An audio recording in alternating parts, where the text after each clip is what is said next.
Welcome to The Explainer. Today, we are diving into a really huge shift happening in education. We're going to talk about how the simple act of building things, getting your hands dirty, is being transformed into this incredibly powerful framework for teaching the skills our world desperately needs. So let's get right into it. When you think about these things, home repairs, messing around with gadgets, 3D printing, they just sound like hobbies, right?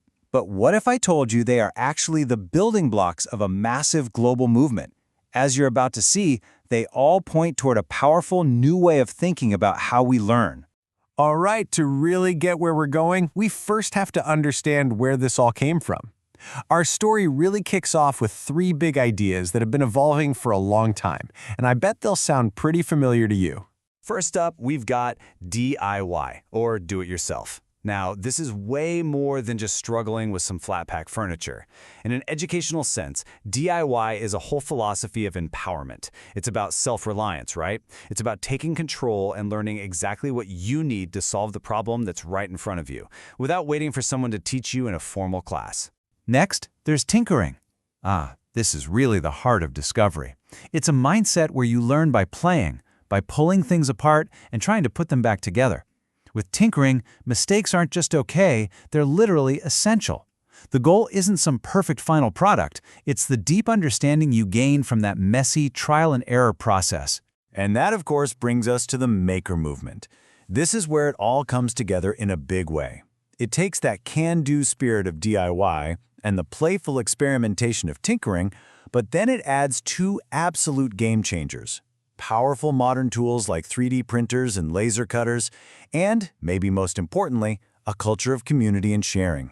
Think makerspaces and online forums. What's so fascinating when you lay it out like this is you can see the evolution, plain as day.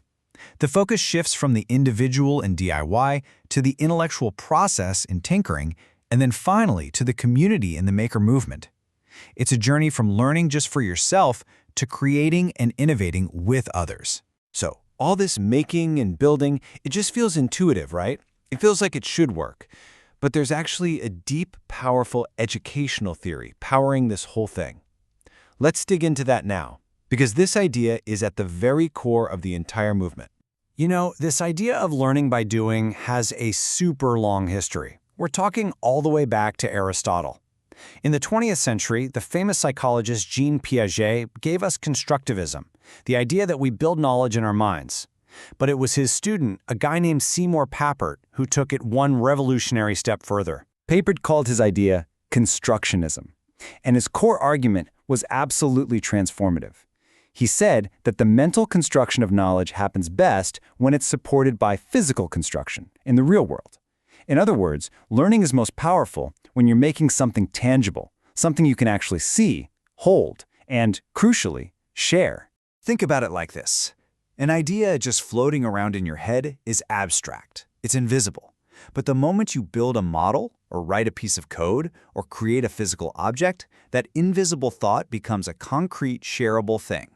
It's tangible evidence of your thinking that you and other people can now interact with, talk about, and improve. And this is exactly why modern thinkers like Stanford's Paulo Blickstein say the maker movement is essentially the rebirth of Papert's theory. With the tools and collaborative spaces we have today, we finally have the perfect environment to bring his vision of constructionism to life on a massive global scale. Okay, so we've got these huge global ideas. But let's be real. How do you take this amazing theory and actually make it work for teachers and students in a real school system? Well, this is where our story takes a turn to Thailand, where these concepts were forged into a practical, structured framework. The work here, which was centered at Chiang Mai University, really builds on the efforts of pioneers like Dr. Anand Sihapatakagiat, who helped bring constructionism to Thailand in the first place. But the key innovation we're talking about comes from Associate Professor Dr. Suthita Chamrat, who synthesized all these global ideas into something totally new and practical. What Dr. Chamrat and her team did was just brilliant. They didn't just talk about making, they created a systematic process. They pulled together DIY, tinkering, and making into a structured framework that was designed specifically to train STEM teachers, and then they researched its impact. And this wasn't just a paper theory. The project produced real, tangible tools. They developed a STEM box set and guidebooks to give teachers a concrete path to follow in the classroom. And crucially, their training focused on improving what's called TPAC. That's technological, pedagogical, and content knowledge. It's really the sweet spot of modern teaching. They truly solved that implementation gap. And guess what? They proved that it works. The research showed that teachers who used this framework got significantly better at weaving technology together with their teaching methods and their subject matter, improving that TPACK score we just talked about. They weren't just learning a cool new idea, they were becoming much more effective educators. So let's zoom all the way out.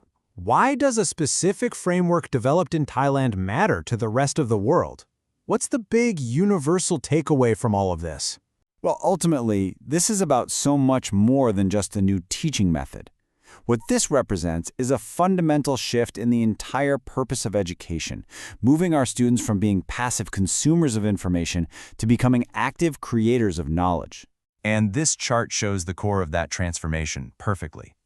Where the traditional model often positions students as just receivers of facts, the maker model puts them squarely in the driver's seat. It empowers them to build, to test, and to construct their own understanding and their own solutions.